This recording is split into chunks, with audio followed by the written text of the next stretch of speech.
कल ये अपना अभय है, इसके साथ में ये हुआ कि इसको यही बगल में इसका घर है, तो इसको घर में छोड़ेंगे और इधर से ही निकल जाएंगे। इसकी माँ का फोन आया तो मैंने कहा चलो तुमको घर छोड़ देते हैं।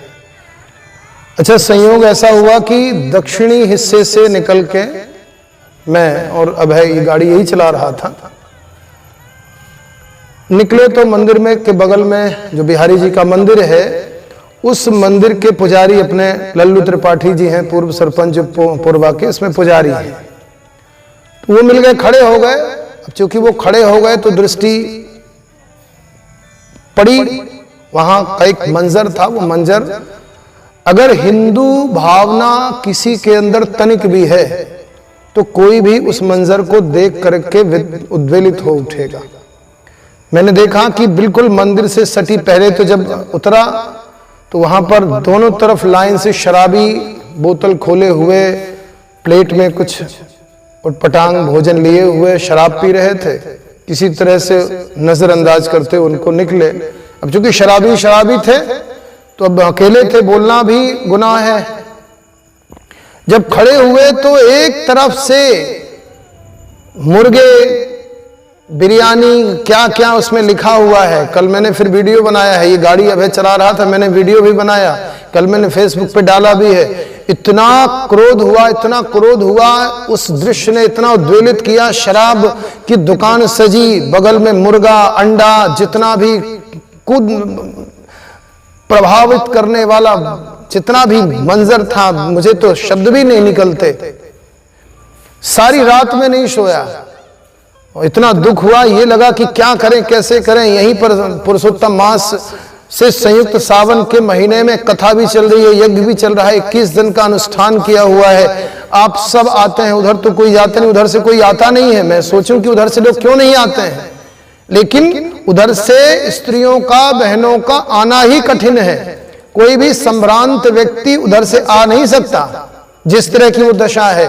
अगर ये शराब की दुकान और शराब की दुकान से जुड़ी उसी तरह के भाव को प्रदर्शित करने वाली जितनी भी दुकानें हैं, चाहे वो अंडे की दुकान हो, चाहे मांस की दुकानें हो, ये सब दुकानें, दुनिया में कहीं भी ऐसा नहीं होगा महाराज जितना अंधेर आपके सिमरिया में है। और हम सब हिंदुओं को शर्म आनी चाहिए कि इतना सब होने के बाद भी हम लोग मौन साध करके बैठे हुए हैं।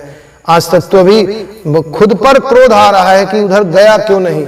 और आज आप सबके समक्ष में ये संकल्प लेता हूं, आप सबसे भी मैं सहयोग का आग्रह करता हूं। अगर तनिक भी आप सबके अंदर हिंदुत्व है, भगवान शिव के प्रति, अपने समाज के प्रति, अपने नगर के प्रति, बच्चों के प्रति तनिक भी भाव है, तो आप सब एक संकल्प लीजिए।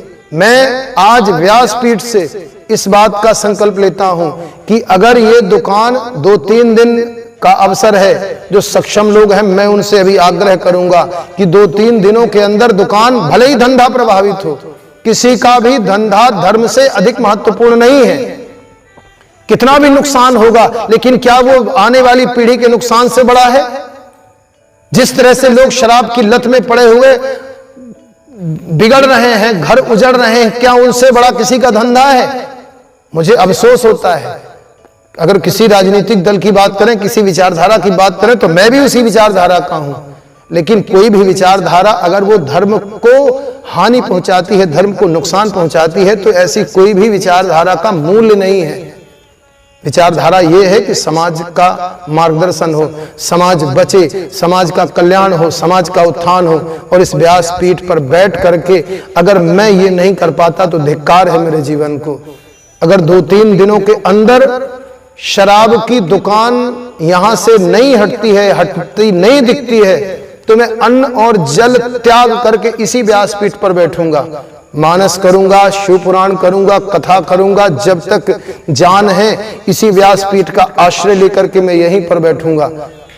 लेकिन जब तक ये दुकान नहीं हट जाती है यहां से, ना मैं अन्न ग्रहण करूंगा, अन्न तो वैसे ही छोड़ा हुआ है। किसी तरह से आहार लेता हूं तो ना आहार लूंगा ना जल लूंगा। इसका शाप लगेगा, सबको लगेगा। मैं इस व्यासपीठ से बड़ी जिम्मेदारी और बड़े विश्वास से कहता हूं, कभी शाप से कोई बचा नहीं है, कितना भी बड़े से बड़ा कोई सामर्थ्यवान व्यक्ति क्यों ना हो। लेकिन अगर धर्म की हानि हुई है और उससे अगर किसी का भी शाप निकला है, तो वो शाप समूल नाश कर देता है।